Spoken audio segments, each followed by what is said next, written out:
Membangun bisnis dan juga memiliki modal merupakan dua hal yang sangat berhubungan erat. Jika bisnis yang dibangun memiliki prospek yang sangat bagus, namun tidak didukung oleh modal yang mumpuni, tentunya semua prosesnya akan berjalan di tempat.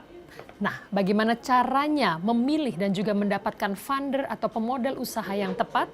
Inilah kelanjutan perbincangan antara Nina Moran dan juga Mariko Yoshihara. Hi, come. Let's have a coffee and tea. Oke. Please. Oke, kita Let's pour each other. boleh ya? Boleh ya? dong. Oke. You tea aja oke, kan? Yes, please, thank you. Wow, terima kasih. Panas lagi. Wow, Thank you nice. banget. I hope you like it. Mariko-san, tadi cerita about how you bootstrap your own business. Tapi gimana kalau misalnya kita sama sekali nggak punya modal gitu? Terus pilihannya apa nih? Gitu. Oke, itu juga salah satu cara saya waktu saya juga trying to get seed funding ya untuk perusahaan saya ya. Yeah. Jadi sekarang kita sebagai pengusaha itu harus tahu kita punya strength sama weakness kita, oke? Sebenarnya salah satu weaknessnya umpamanya modalnya kurang gitu ya, modalnya kurang gitu. Pertama yang harus kita tahu adalah kalau kita mau dapat modal itu kita harus ketemu sama siapa? Biasanya kita harus punya interaksi dengan orang-orang yang punya modal kan, ya nggak gitu. Nah, seperti kita juga mau cari pacar kaya kan kita juga tahu kan where to go kan, right? Oke, right. Nah, jadi saya umpamanya saya jadi volunteer untuk umpamanya di Apindo. Saya go to the entrepreneur organization yang kita udah tahu bahwa mereka tuh billionaires gitu kan. Banyak sekali perkumpulan billionaires di Indonesia. Ini tiba-tiba masuk begitu nggak bisa kan?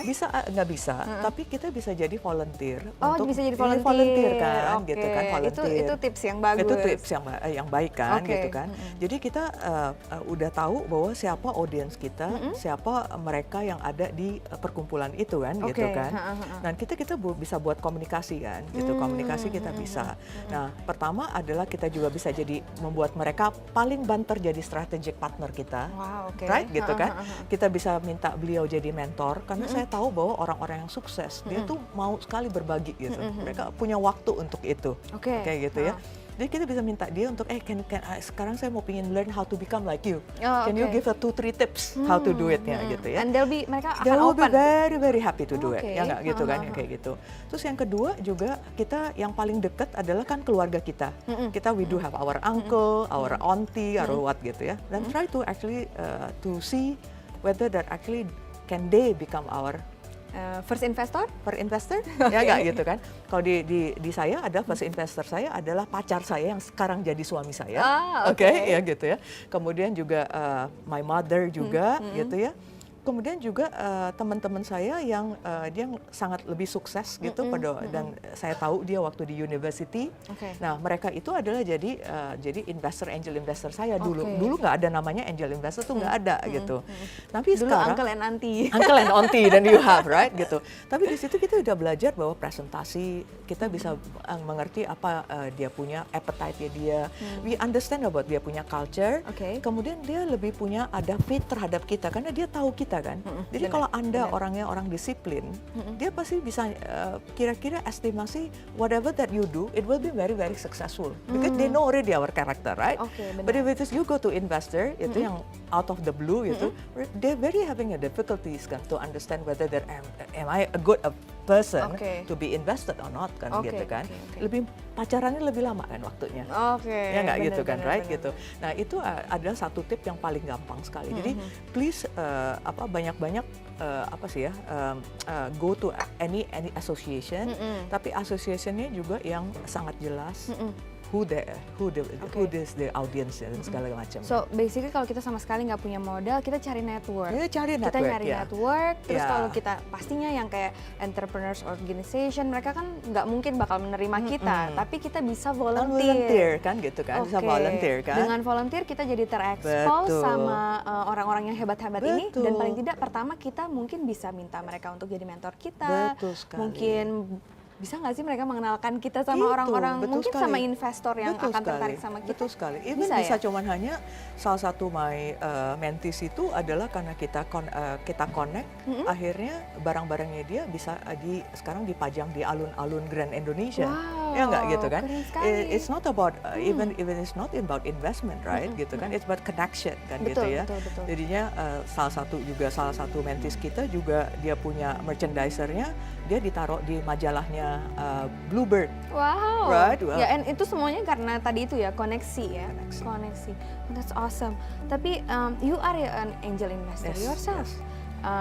And sebenarnya tapi kalau misalnya kita nih kepingin mendekati seorang angel investor di matanya Mariko-san, sebenarnya Mariko-san cari yang dilihat apa sih dari orang yang mungkin pitching an idea to you? What do you see gitu? Oke, kalau saya sendiri, I cannot say general ya about the other investor. Tapi sudah jelas sih kalau when you are doing business and want to be investor, to become investor, pasti mereka akan lihat bahwa hasil investmentnya itu harus memang nantinya akan membuahkan hasil. Tapi tidak perlu within a year, tidak perlu you can wait for a certain time period gitu ya. Jadi jangan juga gunain kebaikan orang itu dengan tidak memberikan hasil ya gitu. Outputnya, because you're angel investor, so if I'm in the bankruptcy atau I'm having a problem gitu, nggak apa-apa ya gitu ya. Ya jangan sampai begitu karena namanya Anda akan nanti kesebar ke semuanya. Kesebar ke para investor yang lain juga. Jadi kalau udah satu kali you punya credibility udah jelek gitu, biasanya it's very difficult to actually to get funded by other people gitu. Jadi dari awal kita kalau mendekati investor sebaiknya apa tuh yang pertama yang harus pertama adalah etiket bahwa etiket baik dan pasti kita akan keluarkan output. Output yang bisa membuat mereka senang. Karena kalau satu orang senang investornya itu, dia akan they are going to talk to the other investors. Tapi kalau umpamanya nggak yakin, nggak rekomend kan gitu kan. Kalau mereka nggak yakin, lebih baik you go to aunties. You go to your pacar, you go to your your parents gitu ya. Itu jauh lebih baik karena probably kalau ada jelek-jeleknya juga, they are not going to talk to the whole world. Iya, benar juga sih. Ya, gitu kan, gitu. Nah, saya sangat anjurkan adalah kalau bagi mereka yang memang udah serius, bisa masuk ke kita punya website, namanya itu Angel Investment Network Indonesia. Angel Investment Network. Nah, kalau di situ kita di website kita dapat apa? Kita di investment di situ Anda bisa tinggal masukkan online semuanya, you punya profiling, kemudian pitch deck Anda, dan Anda akan di-connect oleh sekitar about 64 investor yang sudah ke-listed ya. Dan salah satunya adalah pemiliknya Bluebird, kemudian juga dan yang lainnya adalah bekas minister Ibu Eka Pangestu juga, Mari Pangestu, juga salah satu investor kita juga gitu.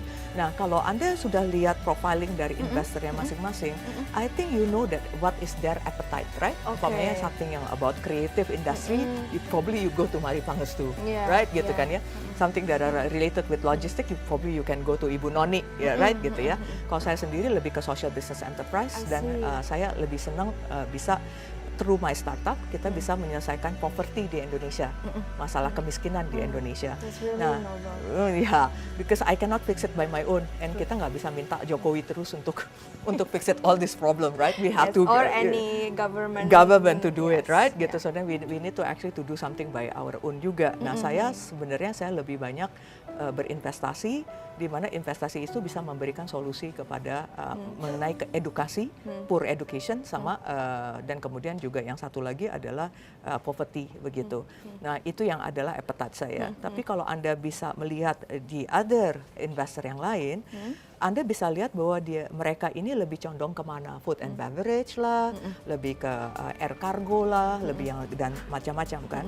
Then you know where that you have to actually to pitch your deck gitu. Wow, gitu. Ini masih harus ngobrol panjang lagi karena kita mesti belajar tentang gimana bikin pitch deck yang benar. Betul. Mariko-san, gimana kalau sampai kita bawa, yeah. terus kita jalan, maybe you can show me where your office juga?